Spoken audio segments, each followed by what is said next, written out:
د افغانستان باندې مستقیم تیری دی، د افغانستان د خلکو د تباہي مسله ده، د افغانستان د خاورې د لاندې کولو مسله ده، د افغانستان د تاسیساتو د ښارونو د تباه کولو کنډواله کولو مسله ده، او د دې په خلاف به ته راپورته کېدلو نه بغیر بله هیڅ لاره نه لري. وروره ته به دا غږ پورته کوې زه د دغه تیري په خلاف یم، د دغه قیام په خلاف به ته قیام کوې، او څوک چې نه کوي که بهرنیان دي که جمهوریت د دې په خلاف د قیام نه کوي هغه هم خاین دی، او که څوک حاکم دی او د دې تجاوز په خلاف غږ نه پورته کوي او دی هغه په خلاف باندې غبرګون نه کوي هغه هم خاین دی. خاینان په ټولو اړخونو کې موجود دي. تاسو یو پوښتنه وبخښئ دا هم ده چې په قیام د دې پرېږدي نه که نه ولس ته پرېږدي چې راوځي غږ پورته کړي، اساسي مسله خو دا هم ده. نه قیام دپاره خو څوک اجازې نه غواړي، د خپل ځان او د ملک د دفاع دپاره چا له چا نه اجازه غوښتې. ته چې دومره بې همته سړی چې ته راپورته کېږي ته چا د اجازو ته څه اړتیا لرې؟ ته د فتواو اجازو ته ناستې. د دنیا په کوم ځای کې کوم ملت له چا نه اجازه غوښتې چې زه دا خپله خاوره ساتم که ته ماته یو ځل اجازه راکوې که یې نه راکوې؟ زه به تا نه اجازه اخلم بیا به زه راپورته کېږم. کوم قیام د چا په لایسنس باندې شوی؟ کوم قیام په کوم ملک کې خاوره به څنګه ساتو چې F-14 راځي موږ به خاوره څنګه ساتو؟ لکه که دې باندې تخنیکي تاسې وواږئ. تخنیکي خو ته ظرفیت نه لرې د سوله په وړاندې، یوازې یو څه چې کولی سي هغه دا خلک راپورته کېدل دي، خلک لښکر جوړول دي. وروره ځمکې د لارې نه خو خو ته لرې، زما ماشومان وژل کېږي، زما خلک وژل کېږي، دا ملت خو راپورته کېدلی سي. مونږ خو داسې نه یو چې په جزیرو کې له یو بل سره پراته یو، په کرښه پراته یو بل سره. ته چې سبا ستا ښارونه او دغه خلک د هوایي الوتکو لاندې د بمبار لاندې راځي، خو دا ملت خو په لاس کې یو څه لري که نه؟ دی خو یو څه کولی سي چې داسې د ده سره په مقابل کې ودرېږي. ته خو داسې نه یې چې له ما نه زرګونو کیلومتره لرې یوازې هوایي بمبار کوې زما لاس نه در رسېږي. صحیح ده ته به سوپیریر یې، په هوایي لارې نه به ستا قوه برابره یي، خو د ځمکې د لارې نه خو بیا ته نه یې.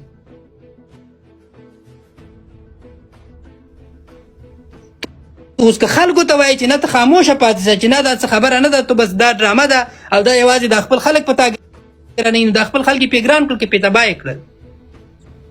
اوس خو ټولو ته دا سوال ولاړ دی چې وروره دا اوس ګورې د اختر پیغام چې نن د دې سړي راغلی، تا د دې شیخندنه ولې نه ده کړې؟ ټول خلک دا پوښتنه کوي که نه کوي؟ زه یم کوم ته یم کوې، هر څوک یې کوي، خو زما او ته مکلفیت او درجه په دې لوړه ده چې ما تجاوز هم غندلی او زه په دم انتقاد کوم چې ته غږ ولې نه پورته کوې.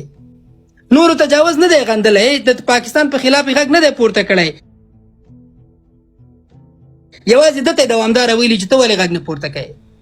مونږ وایو وروره نه، د هر څوک چې د دې په خلاف خاموشه پاتې کېږي دې تجاوز ته تجاوز نه وایي، او د تجاوز غوندې چلن نه ورسره کوي هغه خاین دی. هغه که په واک کې دی که د واک نه باندې دی، که په افغانستان کې دی که د افغانستان نه بهر دی، د تجاوز سره باید د تجاوز غوندې چلند وشي. دا ښکاره تجاوز د دې په خلاف باندې وروره د هر انسان د هر افغان حق دی چې هغه غږ هم پورته کړي، راپورته هم شي. ملي قیام ته اړتیا ده، باید څه نوع حمایت چې کولی سي د خپل ملت او د خپلو خلکو ساتنه چې دا د هر چا شرعي او مشروع حق دی. لکه دا اوس په دې باندې بانې لټول او د خپلې بزدلۍ دپاره چې ولا دا خو داسې چل کېږي که زه دا کوم ما خو نه پرېږدي. وروره چې تا نه پرېږدي بیا یې وزغمه، نو بیا یې وزغمه، بیا دا شی وزغمه، یا به په سر باندې په خپلو ماشومانو بم زغمې، اماده اوس هماغه بم وزغمه، او یا به وروره د ده په خلاف غږ راپورته کوې، یو څپېړه به زغمې، ورته ووایي چې وروره دلته دفاع کولی سي که نه شي کولی، چې نه شي کولی خوشې که دا شی وروره ستا د دې جوګه نه یې چې ته دا خاوره دا ملت وساتې، چې ته د دې جوګه نه یې مونږ ته یې راخوشې که. اصل کې داسې دغه وطن د موږ او تاسې مشترک ده، په دې کې شک نشته. هر سړی همدومره حق لري لکه زه یې څه لرم، شاهین صاحب یې څه لري، دغه جبار خیل صاحب، بل ټول په دې وطن کې همداسې یو حق لرو او ټول دا حق هم لرو چې دلته خبرې وکړو. زه وایم تر ټولو لویه ستونزه د موږ افغانانو دغه ده چې یو طرف ډېر افراط کوو او یو طرف تفرید کوو. دغه موږ چې اوس یووالي ته نه سره رارسېږو او په خبره سره راټولېږو نه، دغه لویه ستونزه هم همدغه ده چې په دې منځ کې سره ورک یو. دغه د حل لاره چې نه را پیدا کېږي دغه ده. یو طرف مثلا امارت اسلامي ده، بالکل دا د موږ حاکم نظام ده، دلته قربانۍ ورکړل سوي دي، دا وطن دلته اشغال و، مثلا هر څه چې و تېر سول، نظام دلته حاکم سو او په دې ملک باندې په ټول ملک باندې حاکمیت راغی، امنیت راغی. طبعا نظام له ځان سره مشکلات لري، ستونزې لري، ځکه دا نظام داسې یو نظام راغی چې یو بل نظام دلته لاړ، بل موجود نظام و هغه ولاړ او بل نظام دلته راغی حاکم سو او 20 کاله دلته انقلاب تیر سوی و، دلته انسانان وژل سوي و، دواړه طرفه نو طبعا دلته مخالفتونه پاته سول، مشکلات پاته سول، ستونزې پاته سولې، د نظر اختلافات پاته سول. دغه ټول هغه مسایل دي چې د موږ او تاسې مشران دا په ما او تا باندې دلته نه حل کیږي. باور وکړئ، زه اوس هغه ما سره ډېرې خبرې وې چې ما د همدرد صاحب سره غوښتل زه بحث ورسره وکړم له نورو دوستانو، خو اوس زه غواړم چې دا خبرې داسې راټولې کړم په ټولو ته یو هغه وکړم چې لږ وخت راکوي. دغه مشکلات موږ او تاسې دلته نسو سره حل کولی. صحیح ده، تبادل د نظر هم حق ده چې تبادل د نظر وکړو، زه دلایل ووایم ته دلایل ووایې، او دا دلایل باید داسې وي چې د ما او د تا د وطن په ګټه وي، د ما او د تا د هیواد په ګټه وي، د ما او د تا د یووالي لپاره یو داسې دلیل جوړ شي چې موږ څنګه سره راټول سو، څنګه سره یو سو. دا نن چې مثلا پنجاب راغی مخامخې په افغانستان حمله وکړه، دا حمله نن نه ده شروع سوې، دا 50 کاله مخکې شروع سوې.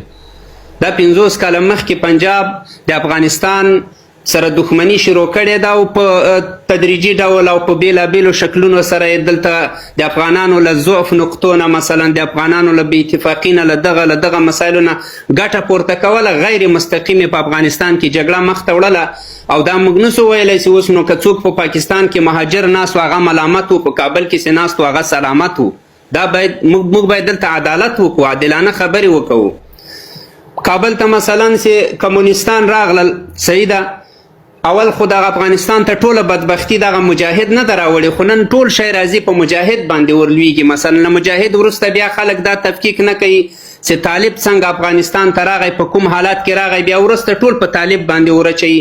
خو هغه اصلي مجرمین چې افغانستان چا دغه حالات ته ورسوه، ولې افغانستان دومره کلونه دلته بدبخته سو، ولې د افغانستان اصلي هغه اردو چې موجود و په افغانستان کې هغه ولې له منځه ولاړ، چا له منځه یې وړ؟ دا کار کمونستانو وکړو. وروره راغلل د خپل قدرت لپاره یې افغانستان ته د جمهوریت په نوم باندې یو سیستم راوړ چې نه یې خپله وساتلی سوی، نه افغانانو ته ثابت کړو چې په دې جمهوریت کې څه رقم ګټې دي، څه شی دي په دې جمهوریت کې. راغلل داود خان په خپل کور کې په ار کې په شهادت ورسوه. افغانستان کې په لومړي ځل په ار کې په دې اوس تاریخ کې په لومړي ځل په ار کې دوی وینې تویې کړې، افغانستان په وینو سور کړو.